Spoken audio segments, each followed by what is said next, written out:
Notre planète, la Terre, se distingue par la présence de la vie, qui est très diversifiée. Et cette diversité des êtres vivants est intimement liée à la diversité des milieux où prolifère la vie dans cette planète. Ainsi, en aspirant à étudier la vie dans tous ses aspects, on doit aussi étudier les caractéristiques des sites dont regorge notre monde, et ce, par le biais de la géologie, ou les géosciences, ou les sciences de la Terre, puisqu'ils englobent plusieurs domaines scientifiques qui s'entremêlent inéluctablement avec les sciences de la vie.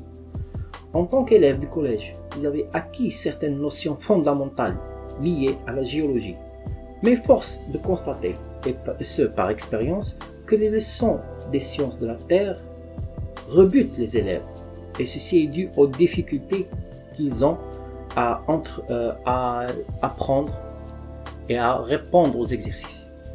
Ce qui amène à entretenir une réputation de leçons impossibles à acquérir, voire même le délaissement par les apprenants de toutes les unités liées à ce domaine. Pour y remédier, nous allons nous focaliser sur certaines notions qui rebutent les jeunes, pas à pas, tout en rappelant certaines définitions essentielles.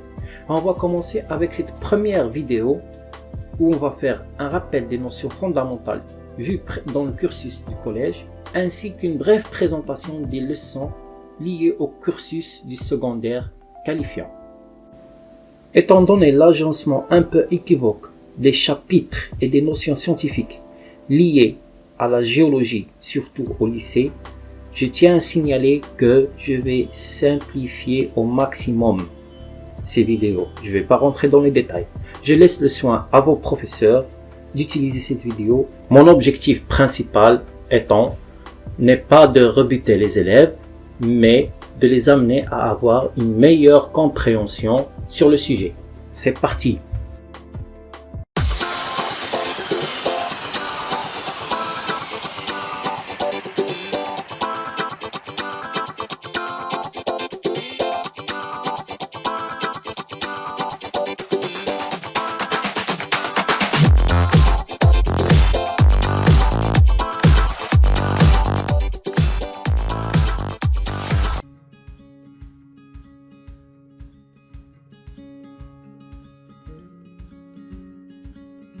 Bien, on commence par une définition des roches. Les roches, ce sont des matériaux naturels, généralement solides, et formés essentiellement ou en totalité par un assemblage de minéraux ou d'agrégats d'autres roches. Et on peut les classifier selon leur origine ou les conditions de leur formation. On a trois grandes familles. On a les roches sédimentaires, les roches magmatiques et les roches métamorphiques. On commence par les roches sédimentaires. Ce sont des roches qui sont formées à la surface de la Terre ou dans les mers par l'accumulation en couches des matériaux sous l'action des agents exogènes comme le vent ou l'eau, ou les squelettes externes des petits organismes aquatiques. Comme le démontre cette animation, il y a un processus composé de 4 actions qui amènent à la formation des roches sédimentaires. Il y a érosion, c'est-à-dire dégradation de la roche-mère sous l'action soit de l'eau ou du vent. Il y a transport de ces grains résultant de l'érosion sous l'effet de la gravité ou d'un agent de transport. Il y a dépôt ou sédimentation dans des bassins sédimentaires où les grains se déposent et se regroupent. Puis, il y a formation de la roche ou diagénèse sous l'action de la consolidation de ces grains. Ces 4 actions amènent, comme le montre cette animation, à la formation d'une roche sédimentaire. Maintenant, pour les roches sédimentaires, ce processus se répète, c'est-à-dire après la formation des roches, la diagénèse, on a une érosion parce que ces roches sédimentaires vont être soumises à l'action du vent et de l'eau. Donc on a un cycle, une action cyclique. Ce cycle s'appelle le cycle sédimentaire. Vous l'avez vu au collège, mais au lycée, vous aurez une nouvelle définition du terme cycle sédimentaire. En général, les roches sédimentaires se trouvent à la surface et se disposent en strates, ce qui nous permet de dater l'histoire géologique de la région. En plus, ils constituent 75% des roches de la surface de la couche terrestre. je tiens à préciser la surface de la couche terrestre. Donc, ce seront notre principal outil pour étudier les phénomènes géologiques externes, ou bien la géodynamique externe. Passons maintenant à la seconde catégorie de roches, les roches magmatiques ou roches ignées ou éruptives. Ce sont des roches qui sont formées à partir de la solidification du magma. Comme le démontre cette petite animation, on a le magma en fusion à l'intérieur de la Terre.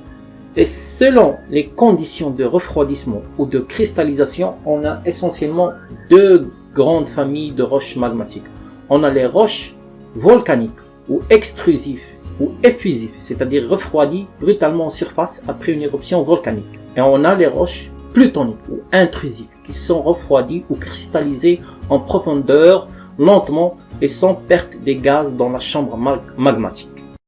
La troisième grande famille de roches, ce sont les roches métamorphiques. Ce sont des roches qui se forment par la recristallisation ou la restructuration des roches sédimentaires ou magmatiques. On parle généralement de déformation. Cela se produit soit sous l'action de la température qui augmente en profondeur de la Terre, soit sous l'action de la pression qui elle aussi augmente en profondeur, soit les deux en même temps avec le contact d'autres roches et de la lave. Parfois, on parle de métamorphisme, c'est-à-dire une restructuration sans qu'il y ait fusion, sans que la roche ne fond et ne devienne un magma. Comment cela se produit? En fait, les roches, comme on a dit précédemment, sont formées de minéraux. Et ces minéraux se restructurent, c'est-à-dire ils modifient leur agencement initial au sein de la roche sous le coup de la température ou de la pression ou les deux en même temps. Lorsqu'ils modifient leur agencement et leur structure, on a métamorphisme. On obtient une nouvelle roche sans qu'il y ait fusion. Attention, j'insiste, sans qu'il y ait fusion. Si jamais il y a fusion et formation de magma, la roche n'est pas métamorphique, mais bel et bien une roche magmatique.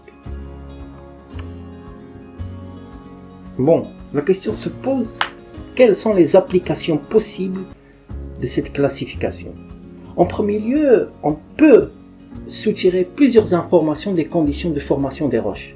Par exemple, en étudiant les roches sédimentaires et les conditions de l'érosion et de transport et de sédimentation, on peut remonter le temps, c'est-à-dire à travers la situation finale, déterminer l'état initial, comment étaient les choses avant, dans les temps anciens.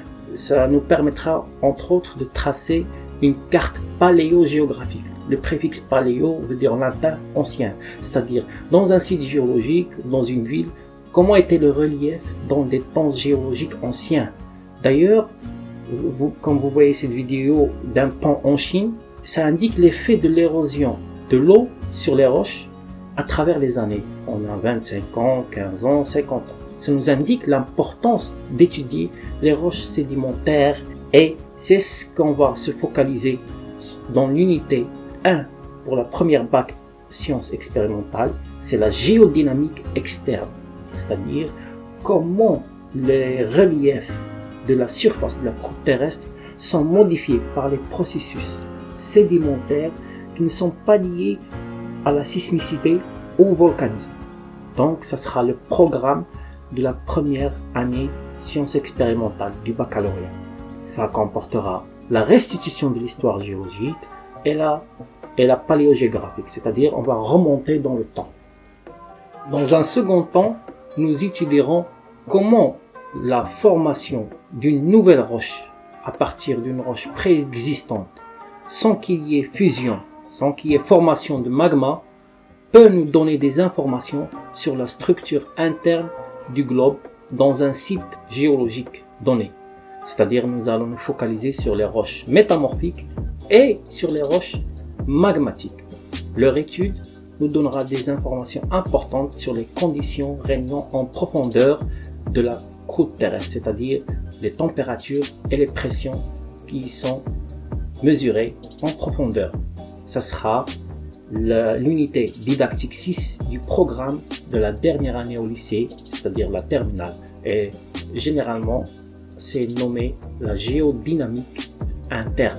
Donc on a la géodynamique externe pour les classes de première année bac et la géodynamique interne pour les classes de terminale.